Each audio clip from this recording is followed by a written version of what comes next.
Welcome to Out from the Horror Box. I'm your horror host, Dom, and in this YouTube channel, we're going to talk about all things horror, sci fi, fantasy, and more.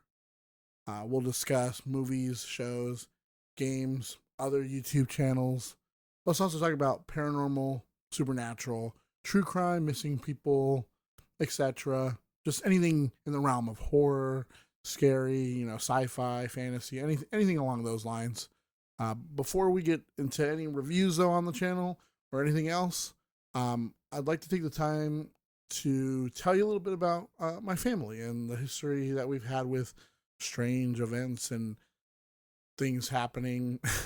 Because all my life I've heard strange and scary stories from my family. Whatever that's been like around us has plagued us and followed us. Because we used to live in California, then we moved here to Arizona. That's where I am now. And I want to share those stories with you. So I want to talk about the house that we all used to live in, and let's just get straight into it. To start things off, at the end of the 50s, my Nana and Papa bought a house in La Puente, California. I'm not sure if most people do this, but we called the house after the street that we happen to live on. The house is located on Willow Ave, so we called it the Willow House. Something to know before getting into the house, my Nana was born in 1935. When she was in high school in the late 40s, my Nana said there was a boy nicknamed Belon because he was bald, and, that's just what, a lot of Mexicans like to do is they call people by like some of their bad attributes. But he was infatuated with her and would chase her around, constantly harassing her, which caused her to have her brothers threaten him. Things went by. Years later, she meets my papa and they get married in 1954. And they had my tia Yoli a year later. And in 1959, while they were looking for a house, they settled on a street in La Puente, California, Willow Ave. While looking at the houses available to buy, there were a couple available on that street of Willow. My Nana really liked the house on the corner, but my Papa was drawn to the house in the middle of the street, and he convinced her to purchase that house. And they moved in just before my mom was born. My mom was told that there were heavy black curtains, candles all around the house, and that they would find like eggshells buried in the yard. My Nana thought it was strange and wanted to know more about the people who used to live there before. So my Nana, she spoke with a neighbor about the previous owners. She told my Nana that the woman that lived there was kind of strange, that she had people dressed in robes over all the time, and that she thought they were Satan worshippers or witches or something. And then went on to explain that the woman had a son who was also kind of weird too. They said that the son was bald, and after further describing him, they went on to give his nickname, which was Pelon, which is the same guy, it turns out, that used to chase my Nana around when she was younger. So she just happened to move into that guy's house, if that's not strange. And apparently, yeah, I guess like she or they were involved in some kind of like Santeria or Brujeria or something like that, right? Possibly. I mean, you never know. Like, they could just have a bunch of friends who like wearing robes around, but I doubt that. After this, my Nana wanted to have a priest bless the house, but they were never able to get one to come out. The first strange occurrence of anything supernatural was when my mom was around 6 years old. My grandparents had, so my Nana and Papa had my mom's grandma, so my papa's mom, my great grandma, visit. She arrived with my grand uncle and his wife. They were in the kitchen talking. My mom was playing with one of those balls that you hold and you punch like that. They just like you go like that, and one of those balls, like it stretches and like you can just like It looks like the one on the paddle, but like it's like the big ball. She let go of it and it landed near a wall, and she was going to pick it up. And that's when a figure appeared and picked it up first. My mom said she wasn't scared, that they tried to hand her the ball. My mom panicked and ran to her parents. They came back to the living room and there was no one there. When asked who it was, my mom said she looked at a picture and pointed, and she said that it was that man she saw. And the picture was of her grandpa who had passed away. Now I'm kind of going to jump around the timeline of events here just because it's like I got told these stories all out of order. This is from what I got from my mom. I really like to get stories from my Nino and my tias, but I've yet to get those.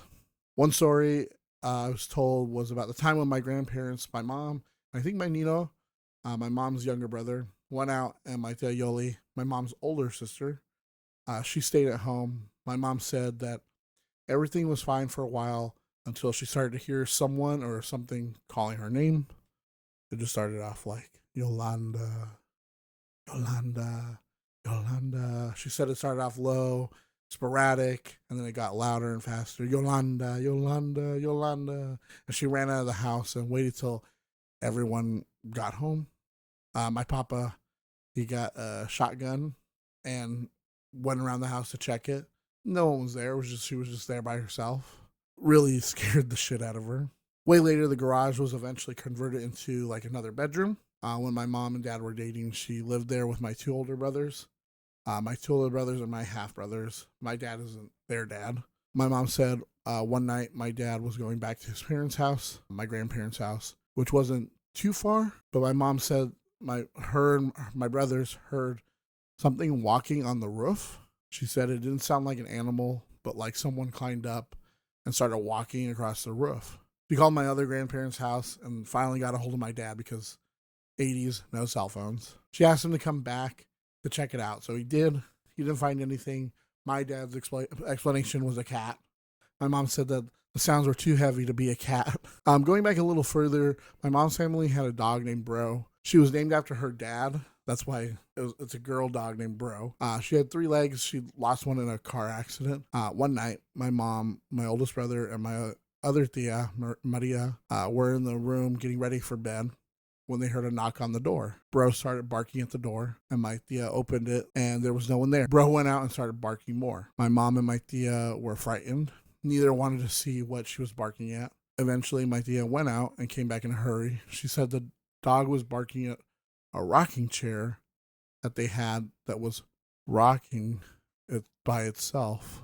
Another time when my tia Yoli went to pick up some photos of my cousin when he was a baby, my mom was left with her friend Terry, my brother, and cousins. They heard the front door slam, and my mom called out to my tia and asked if she forgot something. Silence. They were in my mom's room, and when she looked out the door, she could see into the kitchen and saw a little old lady like glide across the kitchen. When my mom described the old lady to my nana, she said the description sounded to her like her tia who had passed away. We've never figured out like what was there, like what if it was just like a haunting, a poltergeist, some kind of like curse, or like something demonic. But they did name at least one of the entities in the history of all the things that they'd seen. My tia Yoli's first husband, Alex, used to live with them in the house. He had a friend named Dwayne who came over one night and nobody was home. So he decided to sit in the backyard to wait by the pool. Dwayne said that he was waiting and saw somebody through the window near the door. He described the person as short, couldn't see their face, and at first thought it was a kid. So he goes to the door and knocks, announcing himself. But when he checked the window, they were gone. He looked back to the door and back to the window, and the silhouette was there again. And he just got this really weird feeling. So he decided to go back out front and wait by his motorcycle. Like, I'm just going to wait for these guys to get back. And then after a few minutes, my mom, my tia, Alex, and my cousins, they all pulled up. Alex got out to greet Dwayne, who explains that the guy inside wouldn't answer. They were like, what guy? He said that there was a guy in the house. And Alex said no one was inside. So Alex went in and checked the house. He didn't find anyone. Dwayne said he was a little guy in your house. He was like a little Charlie guy. So they kept saying that no one was there, and he insisted that there was someone there looking out at him. Later on, when they saw my Nana, she asked what he looked like. Dwayne said he was short, and in the silhouette, he had no hair. Immediately, she thought of Belon, the boy who used to like her. And that's when my Nana eventually found out that he passed away. From then on, they would sometimes say the noises, and some of the shadows were due to Charlie. So, like, oh, don't worry about that sound. It's just Charlie. Or, oh, did you see Charlie the other day walking through the house? Things like that. Like, that to me is just very, very creepy. People would always come over, and my mom said one time my brother's dad, he's my oldest brother, he came over but stopped and left. He called up my mom. This was back when they were dating. He was very upset, asking who that guy was that she had over. This was late, and my mom was confused because it was just her and my tia, and she asked him what he was talking about. He said he got to the house, and as he was walking up, he could see through the window. He said he saw a guy with them in the house. My mom explained, there's no one else in the house. Later, when he was over again, he saw a photo that my Nana had up, and he froze. I'm not sure who it was exactly, but the guy in some old picture was the man that he saw with my mom. And he knew it was that guy because he specifically had like a particular hat on, and the person in that photo had a hat as well. A few times people saw doppelgangers at the house. For anyone who doesn't know, a doppelganger is someone or something that looks like you or someone you know. I'm pretty sure it's considered unlucky to see your own doppelganger. My oldest brother, we call him Scooby, that's his nickname. He played Little League Baseball. My mom and my family were all out at one of his games. My mom's cousin, Vicky, and her daughter, Valerie, showed up in the middle of the game. My mom said she had a strange look on her face, so she asked what the matter was, to which Vicky explained they'd gone to the house, and they saw my Tia Yoli's second husband, Rick, my Uncle Rick, sitting inside at the table that they had near the window. The curtains were sheer, and she could see him just sitting there. She said he turned and gave a weird smile. She went back to the car and told her daughter that she's gonna honk. So she does, and he's just sitting there. She tells Valerie to knock on the window, but she was really scared and didn't really want to knock. Valerie went up to the window, and Rick turned and gave that weird smile again. Valerie said it was Rick, but it was also not Rick. She went back to the car, and they took off to the park, which was where everyone was, including my Uncle Rick. Nobody was at the house. Another time, my Nino, my mom's brother, was sitting in his car in the driveway with his friend from high school, Veda. They were talking. My mom said he burst inside and started shouting at my mom, asking why she was being nosy, and that he saw her looking. In the living room, it was my mom, my Tia Maria, and my Nana. And my Nana was like, what are you talking about? We've been here just talking. We didn't even know you were here. Nobody was looking out the window. He said, I saw Tusa, which is my mom's nickname, looking out the window. Open the window and look at us. He told Veda, look at my stupid sister spying on us, thinking we're going to do something. My mom said she was right there and hadn't moved. And that's creepy. If you just like look and you see like your brother or sister, and it's like they're just like looking at you, like smiling, like taunting you, and you get inside and like, nope, it's not even, they haven't even been near the window. My Tia Yoli's first husband, Alex, he unalived himself back when she was pregnant with my cousin Josh. My tia and my three cousins were staying in the living room. My Nino said he got up at like 4 or 5 in the morning to get some water. He said he went into the living room and froze. He said he saw Alex standing there, looking down at the kids. My mom said he ran into her room and jumped into her bed. She asked what happened, and he explained. My mom said, oh, hell no. He didn't like her, and she didn't like him, and she didn't want him touching her feet at night, which is something that a lot of like our superstition is, you know, that's what's gonna happen. You know, you get your feet are gonna get touched in the middle of the night. My Nino said he's in the living room, and my tia got up and asked what was going on. So he told her. He said I saw him. He was standing there, but he wasn't there. I got 2 more stories, These aren't about the Willow House, but from Mexico. These are stories that just make a chill run up my spine. Ugh. My mom said her Aunt Annie used to live in Nogales, Arizona, which is really close to Mexico, with her parents and her sister. One night, their parents went out, leaving the two girls home alone. They watched some TV and it started raining. After a while, they turned the TV off and went to bed. The house was 2 stories, but they rented the top floor, with the tenants sharing the kitchen. On the side of the house, there were stairs built into the ground, leading up to the backyard and upper floor.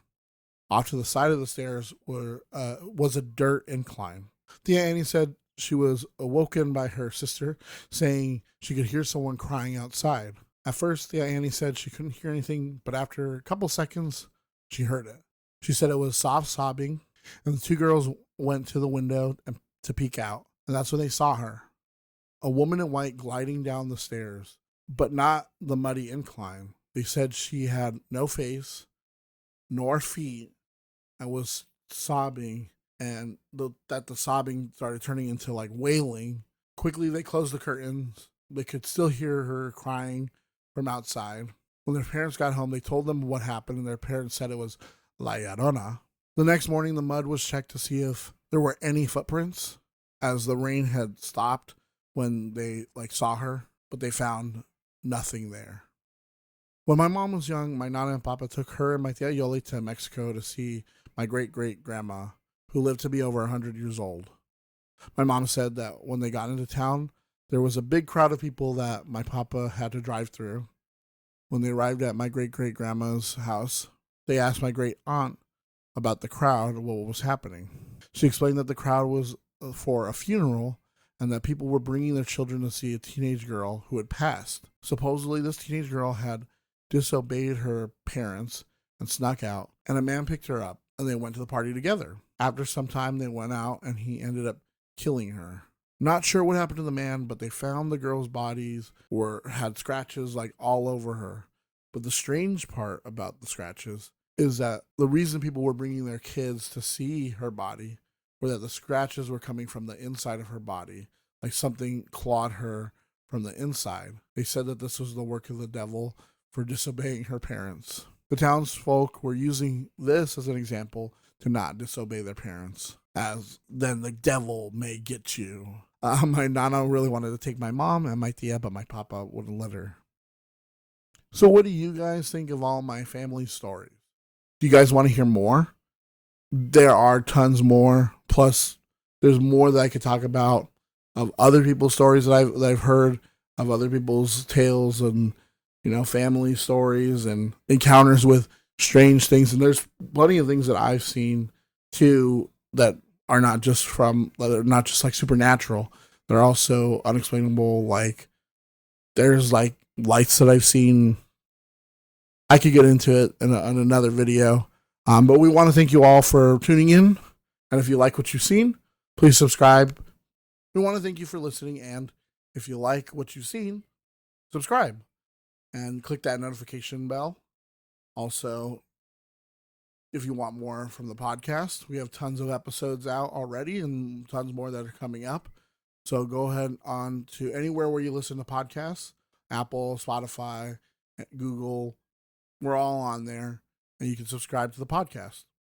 Do you have any personal or fictional, paranormal, supernatural, or unexplainable stories? We'd love to read them, not just on the podcast, but put them here on YouTube. Please send your stories, recommendations, or anything else to horrorboxpodcast@gmail.com. If you want to show more support, you can follow our socials on Instagram, Threads, TikTok for now, or just here on YouTube, all at Horrorbox Podcast on all sites. Also, you can buy me a coffee at coffee.com/horrorboxpodcast. It really helps out. Until next time, keep it spooky. This is Dom signing off from the Horrorbox.